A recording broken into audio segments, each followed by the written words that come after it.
ประชาชนตกข้างอยู่จุดที่สี่ไต่ต้นเขาตากฝนหมดคืนเขากินบ่มีตอนนี้ว่าตอนนี้นะทางเขาเบิ้งไปทางนี้บ่นั่นแต่ยังได้อยู่ไปทางนี้ไปเบิ้งไซนี่นะคันนี้เลยเข้าซื้อไปเลยเข้าซื้อไปเลย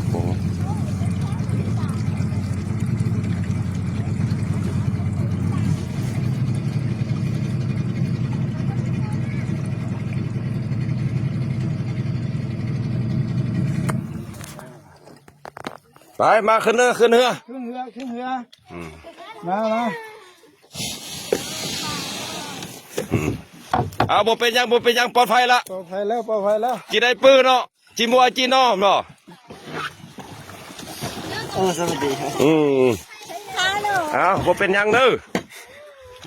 มาโซ่แล้วต่อไปมันยังบ่มีพายุแล้วบ่เข้าบ่มีเลยบ่มีแล้วบ่เอาบ่เป็นยัง2 มื้อนี่เนี่ยหิวข้าว2 มื้อละบ่เป็นยังไปออกทางไปกินลอกเขาน่ะอดทนเด้อจ้าก็นะจ้าเอาลูกนั่งดีๆเลย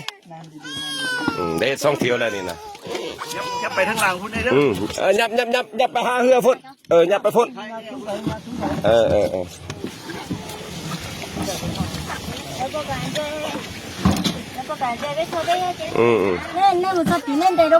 เมื่อคืนนี่นอนตักฝนมันบ่เอามาได้กินเขาได้2 มื้อนี่เลยอยากเขาให้บ้างเลยเดี๋ยวเด็กน้อยบ่ได้กินข้าวมันก็ให้เนาะนั่นก็บ่ได้กินเขาก็บ่ได้กิน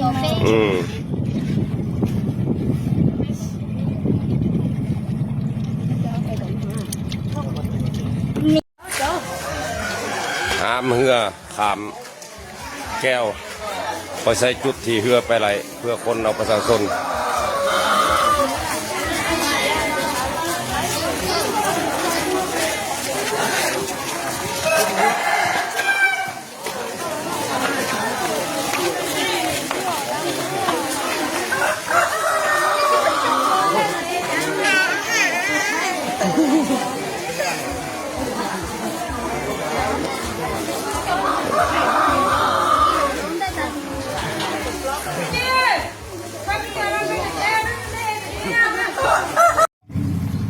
น้ำท่วมมดของงานจีนอันนี้ประชาชนตกข้างอยู่ร้อน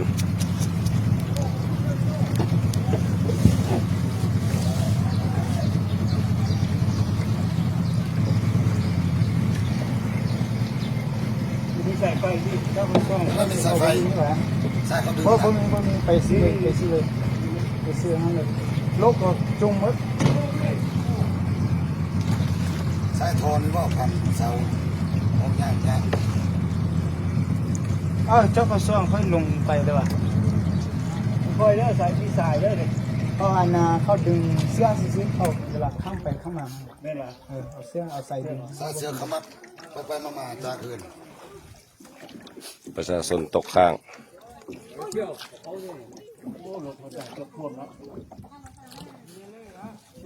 บิ่งเด้อมันเกี่ยวเด้เบอร์10เข้าไปแล้ววะเบอร์10เข้าไปแล้ววะเขาก็ส่งไปหมดแล้ววะเกาะบ่ตัดเลยเรื่องเบอร์4บ่กี่แล้วมูตันพอฮะได้เสื้อนี่นะจุดใดอยู่พวกน่ะแล้วมันไปทางไหนจะไปหอดเท่าไหร่อันนั้นเพราะอยู่นี่น่ะไปต้องไปทางนี้น่ะต้องได้ไปกันยุอยู่นี่ไปกันยุข้างมาอยู่นี่ไปตัวนี้เขาออกไปตามทางตัวนี้มันก็ไปฮอดแคมป์แล้วเพราะว่าคืออะไรอยู่นี่น่ะพากันต้องเอาหามาช่วยกันมาเพราะอยู่นี่ก็พากันไปนี่ได้ละไปได้ที่ในเติมเลยแต่ว่าข้างอยู่ในอัน12อันนี้ไปได้อ่าน12ทางนั้นว่าที่เขาทางไหนพวกเจ้าอ่านว่าเขาทางไหนท่านนั้นไปทางน้ำเงี้ยมโซ่ขึ้นต้องไปทางนั้นเข้ามาท่านนั้นไม่ได้ก็ต้องไปทางน้ำเงี้ยมมีผู้ทางพาเพื่อนไปสนิทอันนี้ ให้เจ้าตะล้มประชาชนเนี่ยนะข้ามเรือนี้ข้ามมานี้ข้ามมานี้เลยเป็นคนเอาคนมาดิสก่อน เอาซะนะพักกันไปยุ่งซวยก็ไปยุ่งซวยก็ได้นะ ตะล้มเลยเรือใหญ่เลย หลายคนชาวชาวคนก็คนไทย ไล่ตะล้มเลยข้ามมาเรือนี้ไปช่วยกันได้ยามทุกยามยากได้ยามนี้นะ ไปซวยกันโยกแล้วก็ซวยกันโยกก็มาเด้อไปนี่เด้อ เอาขึ้นรถแม่ประชาชนตกข้างอยู่บรรดาสวนกล้วย คือเอาคนมิ้นมาอยู่ถึงนี้เลยเนาะ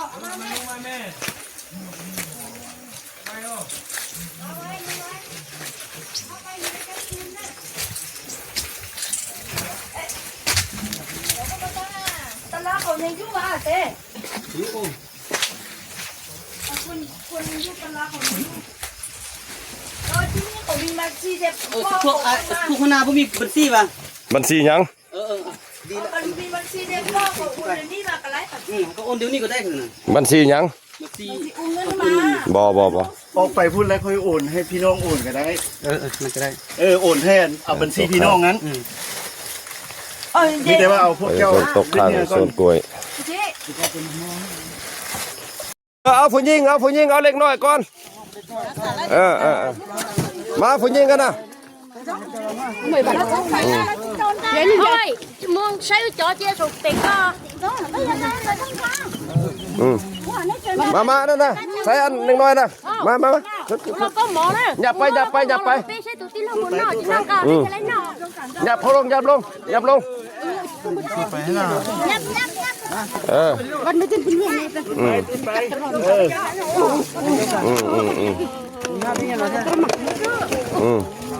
นี่ไอ้ไก่เนี่ยอันพิซซ่าไก่กับนกจะตายไก่กับนกจะตายไก่วะพิซซ่าหน่อยต้องมาใหม่บ่แม่ของจิมาเยอะยังเจ็บมาอีกอยู่เอาคนออกก่อนเอาผู้หญิงเด็กน้อยออกก่อน ไก่ก็ไม่ได้ต้องก็เจอ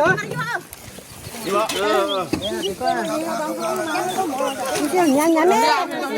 ไปกินเลยวันเป็นนั่นเองไม่จอมหมูวันได้มาแน่เจอแต่ว่ากองบัญชาการทหารแข็งกำลังมาช่วยประชาชนที่ติดข้างอยู่สวนกล้วยจีนประมาณ1,000 กว่าคนอยู่นองน้ำเงียบเมบริคันถูกผลกระทบหนักคือบ้านน้ำปลาบ้านสุ่มซื่นบ้านทาเรือและก็บ้านชาดยืนคือว่าประชาชนติดข้างประมาณ1,000 กว่าคนกำลังร่างกายออกมาเพื่อติดปลอดภัย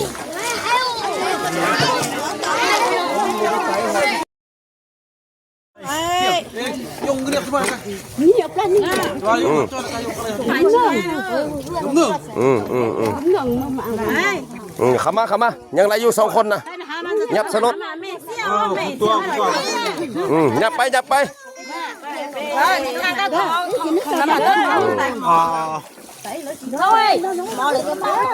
ียว ฟุตซาลเอาต้นเลยจะนายมาอีก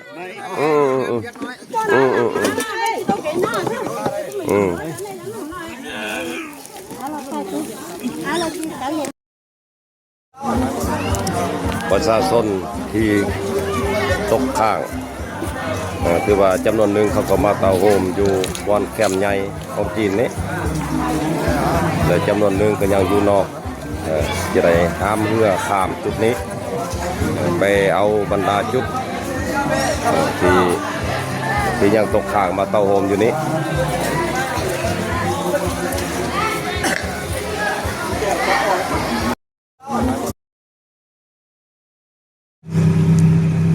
น้ำท่วมสวนกล้วยจีนกรรมกรตกข้างอยู่ในสวนนี่ประมาณ1,000 ปลาย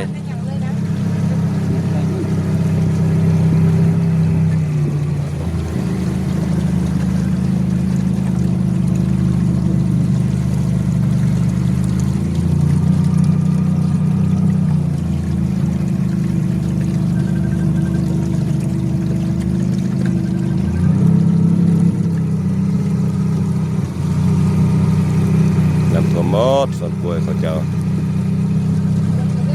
สุดกล้วยนั่นแหละท่วมหมดแล้วเหลือแล้ว น้ำร่วมเงินกินเลย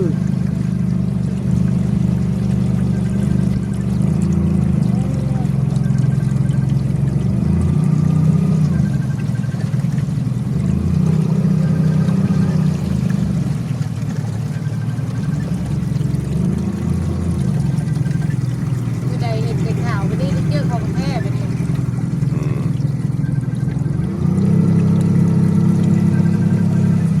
เครือกล้วยเครือหยังจมอยู่ฟื้นน้ำมัด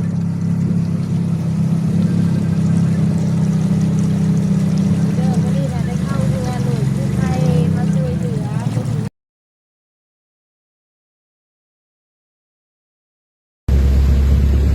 อื่นตัวมันละข่าวภาษา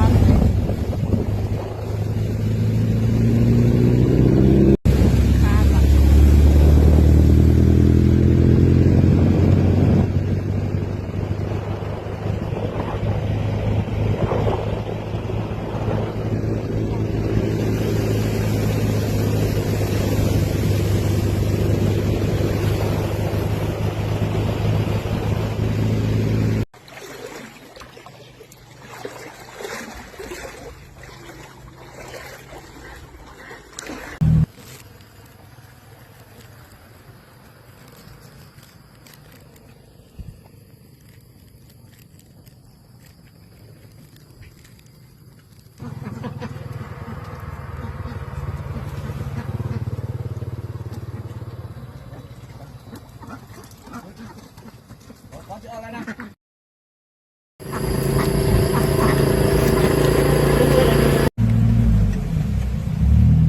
น้ำท่วมหมดแล้ว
น้อยลิ้นน้ำแกง